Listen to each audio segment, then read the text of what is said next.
Hi, welcome to my show where you get to meet amazing, influential people who I think it's important to know about them. So today I have with me, actually, I met these two lovely women, Sherry and Rebecca. I met them through a woman named Amber York. And she was so lovely. I met her and her son who was interested in my book. How old is he? I think he's 9. Yeah, and he said, "Mom, can I get her book?" After he heard me speak. And then her and I made a connection, just I guess because of the types of work that we do and care about. And she felt that you guys would be. I said, I like this kind of work, and I've been an activist in this. And she said, there's a couple of women that I think you should meet. And based on what she said about you guys, I think I should. Yes. So I would like you to explain the Take Care campaign. That was the focus on what you guys work on. So I'd love for you guys to explain that. Yeah, thank you, and thanks Amber for connecting us. So we are work through an organization called Michigan United. And one of the campaigns that we run, that we are launching actually literally right now, is called Take Care Oakland. And it's an effort of our vision for universal family care. And so that's about having more affordable and accessible and high quality care for everybody in Michigan across the lifespan. And so we've been working on expanding childcare. We really want to see childcare be universally accessible for 0 to 4-year-olds, and also on creating a system for long-term care, especially for people who are aging. And then we have a coworker who organizes for a workers' association to make sure that those childcare and home care workers are receiving a living wage and training and respect for their work. So that's what we do. And so here in Oakland, we're starting up a team of folks that will be very locally focused on creating solutions for the people in Oakland County who are struggling with these issues, connecting to those people and having them determine what it is they need to move us towards that vision of universal family care. And so we'll be looking at building a coalition of folks across Oakland County. Right. Exactly. And one of the things that we have going on that's very important and will allow us to gain much more information about the needs in Michigan, there is a bill introduced into the state legislature, long-term study bills. It's House Bill 4674. Exactly. And what 4674 is designed to do is to assess the need for care in Michigan, and that one of the important areas that people have overlooked forever is the need for elder care in Michigan. And what people don't realize is that in the country, in the United States, every day, there are 10,000 people in one day turning 65. And in Michigan alone, by the year 2025, 18% of our population will be over 65 years old. And currently, there are no programs in place to take care of our aging population. Medicare, most people don't realize that Medicare does not pay for any long-term care at all. And Medicaid does pay for care, but in order to qualify for Medicaid, you need to buy down your assets, so you're essentially living in poverty. And that's a really bad way to have to live your life as you get older, to buy down your life that you're living in poverty to get benefits from Medicare. And so there really aren't any good systems in place currently for elder care, and it's going to become a crisis. And even some people have called it a tsunami of really difficult management of elder people. Well, this subject is particularly interesting for me because when I was reading what you guys do, you talk about the sandwich, what's that called? Sandwich generation. Sandwich generation, which I'm currently living in. Okay. Yeah. So my mom is in her mid-80s, and she moved in 4 years ago. And my mom doesn't speak English. And so when we tried to put her in rehab, she just was pretty much comatose. I mean, we had to bring her, when she came into my house, the doctor had actually initially said that she had about a year to live.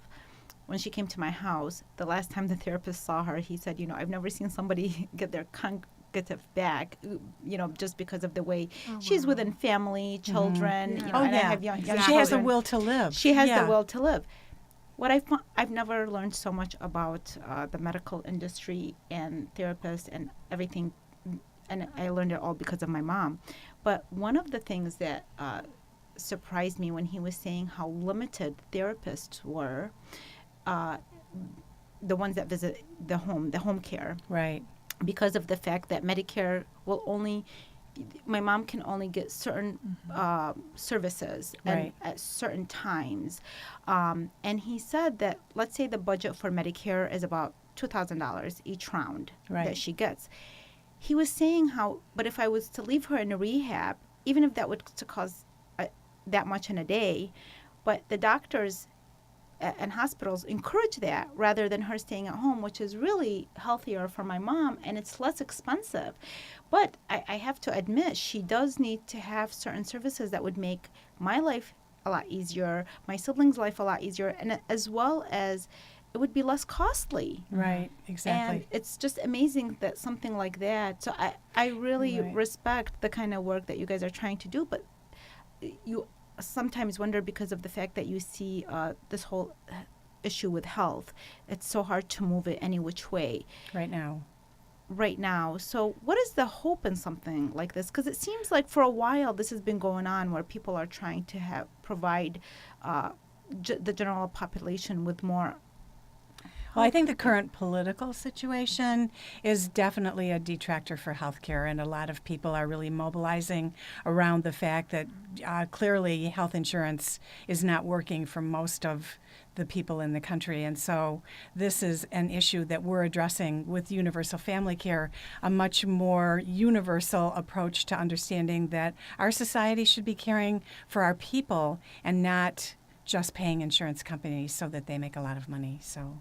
And I gotta say, when I watch the debates about this issue, so I traveled quite a bit, especially before I got married and had kids and couldn't travel anymore. But I traveled to Europe quite a bit, and the kind of services they receive, and the information about the waiting and all that. When I traveled, I did not travel as a tourist. I stayed with cousins, and one of my cousins in Germany, they were like what refugees would be here, and they received more services than I would Wow. as a U.S. citizen. So my cousin's wife, who I stayed with for 10 days, after she had her baby, she would have somebody come in 3 times a week. And I said, what is she coming in for? Because, after she had the baby, I would call and congratulate her for the baby. And she said, yeah. And, well, this lady is coming. And I said, what is she coming in for? Because I thought maybe my cousin's wife had some health issues that needed. She said, oh, well, she helps me in the house. And I said, well, Wow. what does she do? Well, she helps me with laundry and she helps me with cooking. I thought, are you serious? This is the This is government funded? provides it. Wow. So this whole thing of the waiting list, well, what happens normally is if you are living a better and healthier lifestyle to begin with, you're less likely to have to go on a waiting list Right. to go to the doctor. This is kind of for me, it's preventive medicine because a lot Right. of the women that actually put themselves in danger and their children, when they have children and they don't have any care or any kind of support and they feel everything is on top of their heads. So there's been situations that have been pretty dangerous where a lot of women sometimes lose it or they go into under greater depression. We don't look at all these factors that could influence that. Those are going to be more causes for her to even go to the doctor. A second helping hand, sometimes it's all she needs. She's Yeah, not just even needing any medication. She just needs a hand. Moral support. Moral support. Yeah. As whether you're a caregiver, whether it's your babies or whether it's your parents, that helping hand is really sometimes just the cure. Just a mental state of mind where you feel cared for and respected. Exactly. And that's really the roots of this. This came out of work we were doing on economic justice and wages, and finding that again and again there were ties between gendered violence and insecurity around care. So that really, I think, hits home with what we see, and that sort of, why aren't we valuing care work in the world, and that it really has repercussions on women's health. And so looking at building a movement of women who are really united behind saying we want to have a caring economy that works for our families and works for our well-being. I'm really living the child care situation right now. I just had a 6-month-old. Yes, I found out from Amber that you She's- did, and you look great. Like, oh, we're having a 6-month-old. She yeah. has a very, very beautiful, strong little girl. Wow. She's Congratulations. 6.5 months old, and she took 3 steps today. Well, Oh, I don't even know. congratulations. So this is your first baby? It's first baby. Okay, Mhm. great. And I had 2 months off of work, but I had a C-section. I had an emergency C-section, and I needed so much help. And we don't have a personal network in this area. We are fairly new to this area, and our family lives a bit further north. And so we were very much on our own, and it's been extremely difficult in the Yes. past 6 months. And I've gone back to work as an organizer on this campaign, and it's just a deeper level, I think, of commitment to the vision that we're building. Well, so I don't know how you'll feel about this story. Again, back to Germany, but this was so I visited in 2004. There was I was at the Frankfurt book fair, which took place there. So I was staying at my cousin's the whole time, and then I found out that when they have a baby, so they pay the child, even though the parents are not, they don't have German citizenship, but the baby that was born, they give them income once a month. There's a certain income that we would call welfare.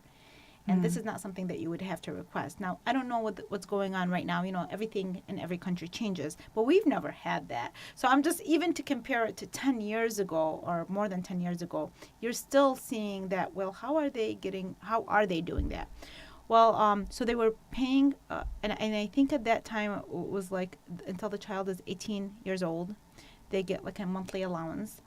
And the wife, there's a big amount of time that she gets to stay home. And then her husband, he said he had a worker at the time who he told, I would like to stay with my wife and help her raise the baby. This is the second child, and I want to stay with her. And they allowed it, and they were giving him assistance. Wow. And that he didn't have to sit there and lie and say, I can't find a job. He said, I want to stay home and help her. Right. They gave him a time factor. I think it was like 6 months or something like that. Just to even have that kind of that's nowhere available here. Mm-hmm. And people, it's so hard to even share these kind of stories because some people really think like these stories are just from another planet, from Right. the moon, like you're making them up. I went there, but at some point you realize that there's, if you haven't been to these countries and if you haven't researched this outside of just books, if you haven't actually lived and seen how people live like this, the easiest way to say is that this can't exist or there's so many flaws in this kind of system. And that's easier than saying, how can we adopt a system that works in other countries? How can we adapt it to our country? Because it's working for them and they've been using it for so many years, and we're the richest country in the world. So Right. we can duplicate that. It shouldn't be that difficult. I think you really hit on it with the stories and what stories we hear and what stories we don't. Because the reality is that this affects every family. I mean, this literally affects every family, and yet we continue to deal with it as though it's a private issue. And I think that comes from the fact that it can be difficult to share our stories publicly. We end up having to reveal some about our medical or our financial situations and why we're struggling, and we, as a culture, sort of shy away from that level of intimacy.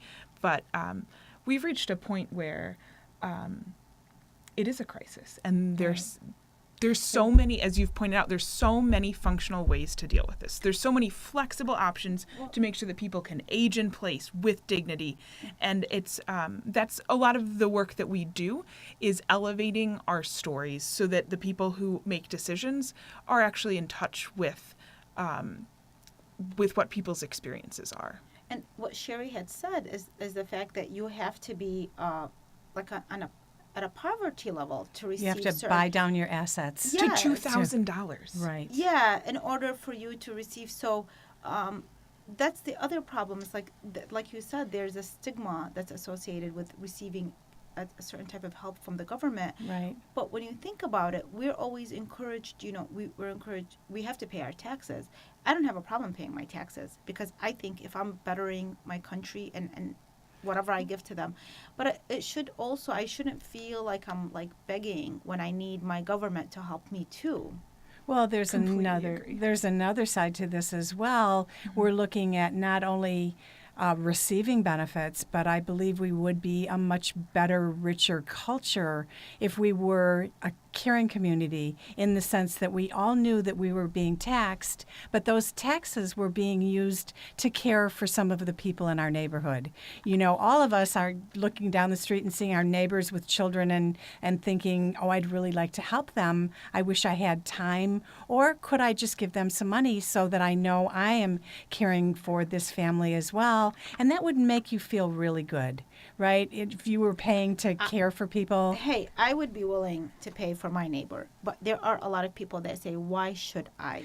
Well, it depends on the reasons. I think what we want to do is position the campaign as being a campaign for people to reach out to the community and to say what we're trying to do is establish a culture of caring. We want to have people understand that they're caring for each other, not just how much money do I have or how cheap can my taxes be, but how can I reach out and make this a loving community. And there are so many reasons to have a loving community. So it might, when you're helping somebody, if you're just focusing on their receiving end.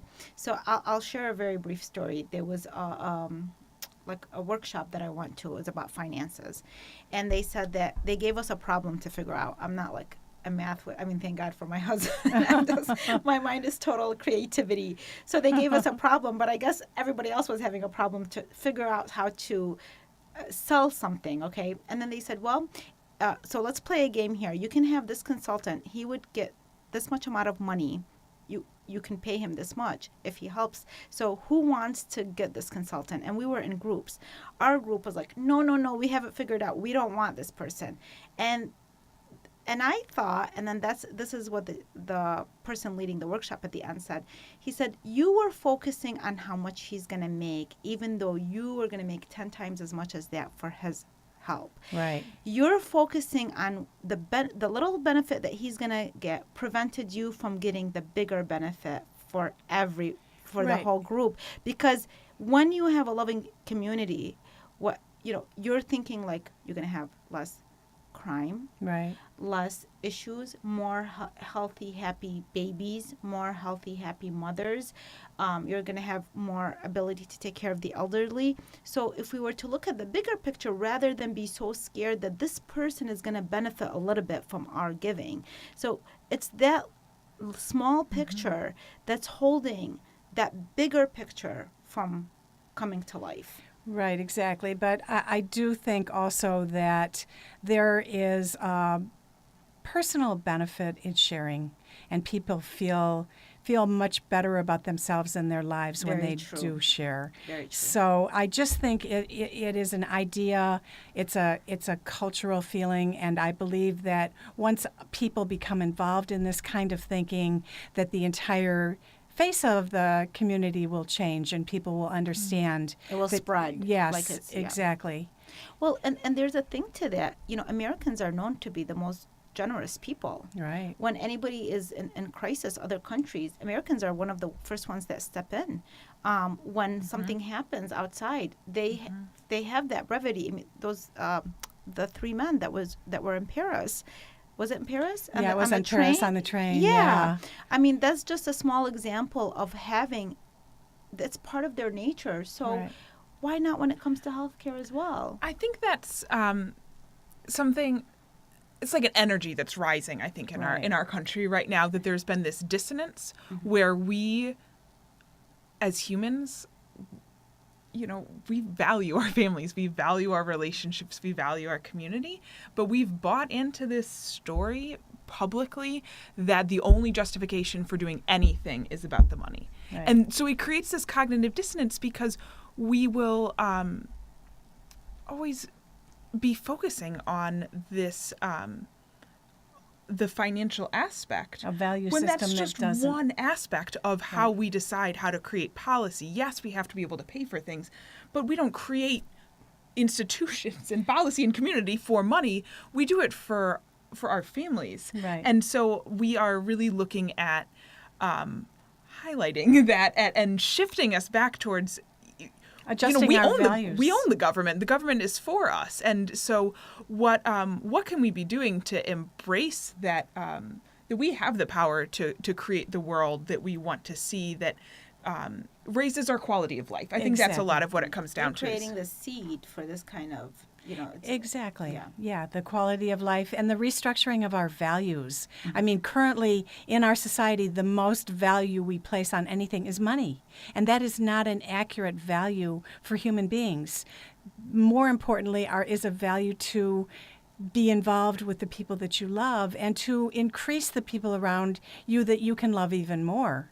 And this is basically just a beginning thought for creating this culture of caring. And you do need to have health in order to make money too. That's another thing. You have my sister. She's a translator, and she was telling me, she visits a lot of the mental hospitals, and she says, like sometimes there's an increase of patients coming in, and I said to her, well, there needs to be more than anything. Otherwise, it's just going to be continuing on and on. But there needs to be preventive. So she's saying over the last several months, there have Yes. been more patients Coming in because she's been called more. Yes. Wow. Well, but from my observation, and regarding, so I'm a journalist as well, and in recent times I've been writing about, unfortunately, young people who have lost their lives to overdose, more and more people. But when I do research on it, it keeps increasing, and then all these programs are being created for it. But the programs, if you think about it, the programs, is after somebody starts in a certain direction. Again, if we go back to the health care system and starting from the mom, helping the mom when she is having this child and how she's raising that child and the whole community, it might be longer, but this is a longer, long-term vision. And anybody who has children and wants a better life for their children and grandchildren would have to understand that the care starts with the mother and her being able to take care of her kids and them growing up in a certain society. And one thing helps the energy of the other. The more we take care of our homes, then we can have enough energy to take care of our neighborhood, and then our community, and then our state, and then our, but it has to start in the home for us to be able to Exactly. spread it. And I have some pictures here I'd like to share, if you can just tell me a little bit about that. 'Cause Sure. obviously you guys are really involved in this kind of work. Right. That was at the Women's Convention. right at Cobo Hall. Mm-hmm. And this was a training session. And what we did in this training session is we put together a program for letting individuals know how they can approach their local governments. Like, people don't realize how accessible city councils are. Every community has some level of government official that's very accessible. That would be like a city council member in my town. And you can go to a meeting. There are meetings once a month. You can go to a meeting. You can bring up an issue, and you can get support from your local officials. And people don't realize that they can actually go in and talk to the people that are representing them on a local level. And this gives you a sense of empowerment where you feel like, oh, it isn't just something I want to do for myself, but I actually can have some effect on my government, and I start here very close to my hometown. And that's what we did in that training session for the Women's Convention. And the women that were there that we trained were so excited. After we explained all the options that are available for contacting local officials, we did like a run-through, a play of what it might be like. And these women were talking to us as we acted roles, and they were talking to us as if we were their government official, and they were so aggressive and so excited to know that their voice was being How heard. can people get this kind of training from you guys? How does this work if they don't, a lot of people are not going to just feel as comfortable maybe going to their... Right now, what we're doing actually is we're doing house parties. Okay. And so we invite people to our house parties, and we have developed what we're calling a resolution for passing the long-term study bill. So we mentioned earlier in the show that we do have in the Michigan State Legislature House Bill 4674, and this is currently being taken for consideration in the Michigan legislature.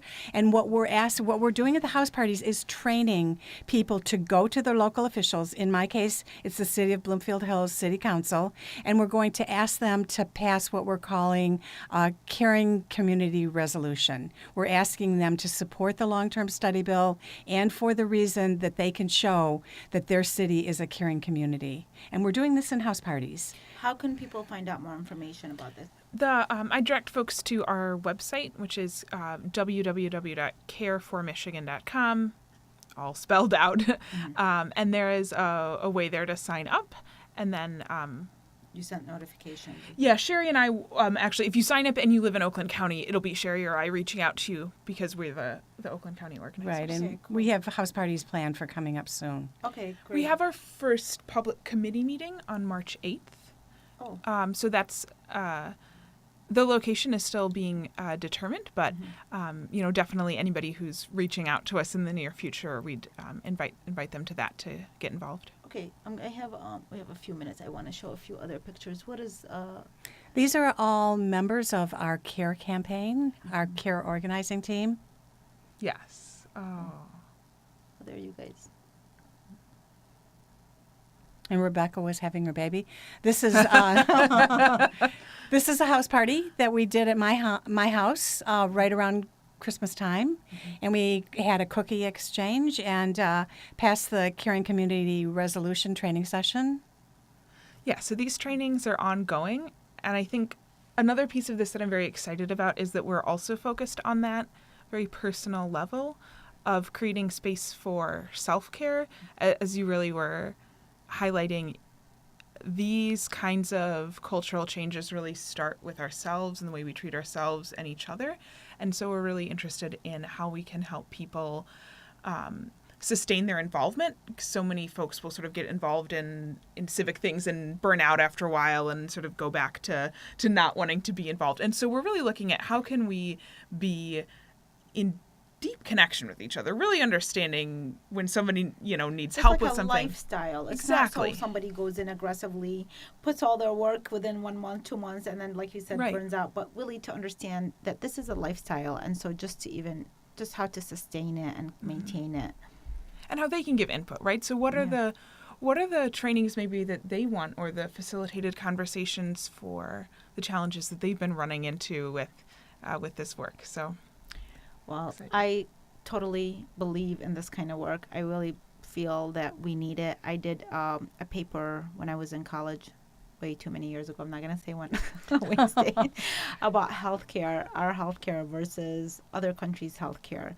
I think as an immigrant, it's just that was something that was natural for me just to see the difference and how we kind of need it up it up a little bit. So, but anyways, with women like you guys, so it's a positive thing. We're going in the right direction. So thank you so much for being on this show. I really enjoyed listening to this because, again, as someone taking care of my mom, taking care of my kids, it gives a lot of hope. And I feel like, yes, we can do something. We don't have to just sit back and just kind of shake our heads like, oh, Right. But, yeah. Yeah, So thank you. definitely. Thank you. Thank you.